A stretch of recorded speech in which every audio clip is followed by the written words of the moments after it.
Hi everyone, welcome to the channel. What I'm going to discuss today is eating to get your blood sugar down.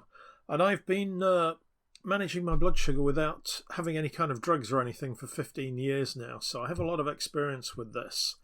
And you'll have times when your blood sugar goes up when you want to bring it down, and this in a way is kind of like a kind of overkill, but this will just drop your blood sugar pretty well. And basically what I try and do in that situation, and I'll have a few days of the week where I eat like this anyway, but I don't eat like this every day. But if you want to get your blood sugar down, this will work pretty well to push it down.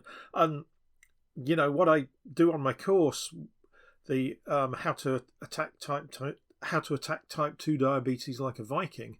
Basically, I attack from 3 or 4 sides at once.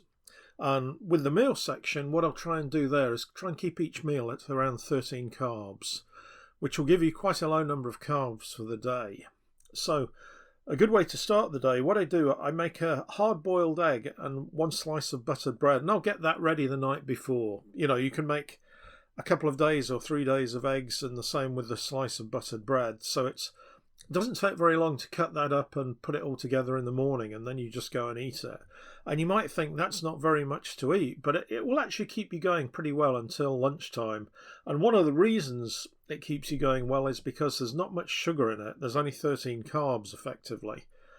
So basically your blood sugar keeps fairly normal. You're using up your stored blood sugar because 13 carbs isn't going to do a lot to help your blood sugar. So number 1, it puts your blood sugar down. Number 2, you don't get hungry about 10 o'clock like you would if you had cereal, say. So that's typically what I'll have with breakfast. Now for lunch, when I'm trying to keep everything a low amount of carbs, what I'll do, I'll always have some kind of meat or fish. You know, I use sardines quite a lot, and I'll make sardine sandwiches, or you can have sardines with a salad. And typically, if you're eating out, a good meal would be, say, some kind of meat or fish dish, and then have something like a low-carb vegetable with it that's not in a sauce or anything like that. Or you can have a salad, like a leafy green salad with maybe a couple of tomatoes, and watch what's in the salad, because there are some vegetables that are either covered in kind of dressings or they have a lot of carbs in them one way or another. So keep an eye on that. But you know, you can keep your carbs down at lunchtime fairly well if you do that. You know, another option you might have is, if you're at home, say, and it's a Saturday, just have 2 slices of toast and put something like sardines on it, or sliced meat, or sliced ham. And you know, okay, two slices of bread is 26 carbs, but it's not that much. If you can do it with 1 slice of toast, that's even better. And stay away from any kind of grains or grain products if you can.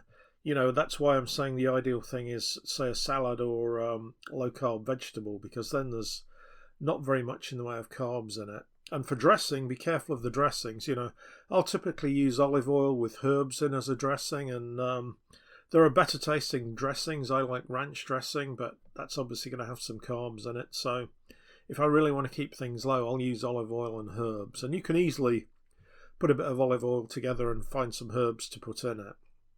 And for dinner, I'll eat salmon and leafy greens. And by leafy greens, I mean something like broccoli or Brussels sprouts. I actually quite like Brussels sprouts, and you can put a bit of butter in with the sprouts if you want. Salmon is fairly easy to cook. It's just basically you can just put it in the oven for 25 minutes or however long it takes. You can cook it from frozen, so it's, if you're working full time, which most of us are, it's pretty easy to put it together.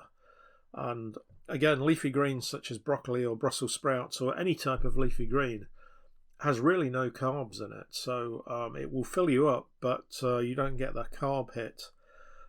If you are doing this, don't go into it cold turkey, because what will happen is after a day or 2 of this, if you're used to eating a lot of carbs, you're going to feel really, really bad, and you'll be tempted to give up. So if you've just got type 2 diabetes, or you're used to eating a lot of carbs, then bring it in slowly. You know, maybe start with the breakfast 1 egg and 1 slice of buttered bread.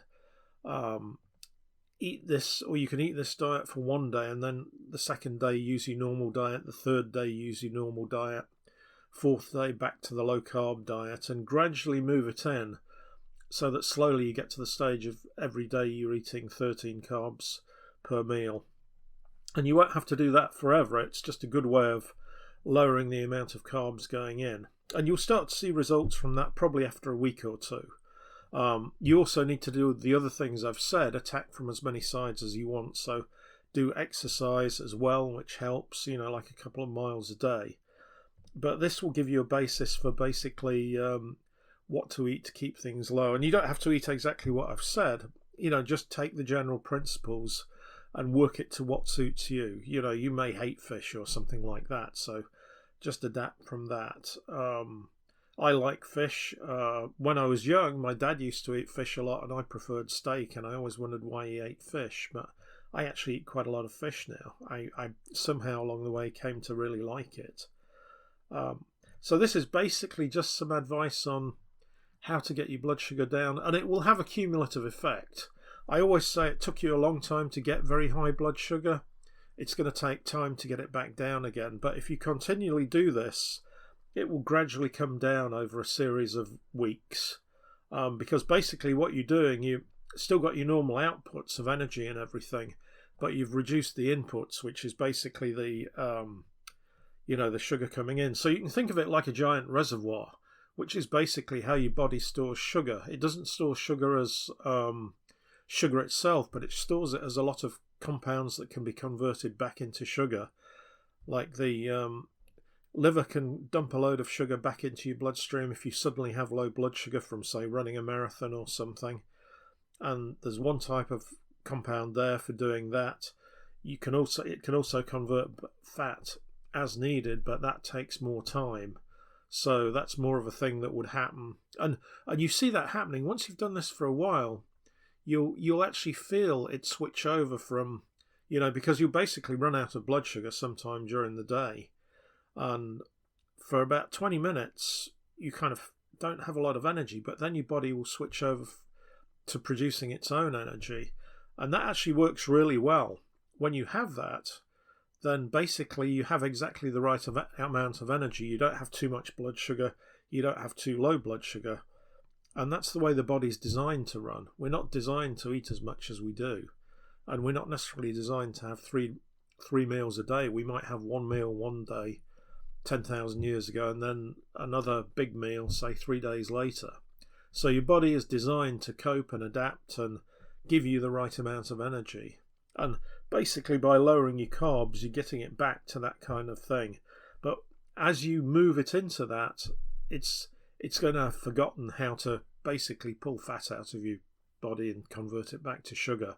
So it will take a little bit of time to get it used to that again, which is why I'm saying when you first start this, just take it easy and don't go into it cold turkey and try and stick with exactly what I've said. Just take one of the meals and do that at the start, and then maybe the next day eat your normal diet like I said, and so on.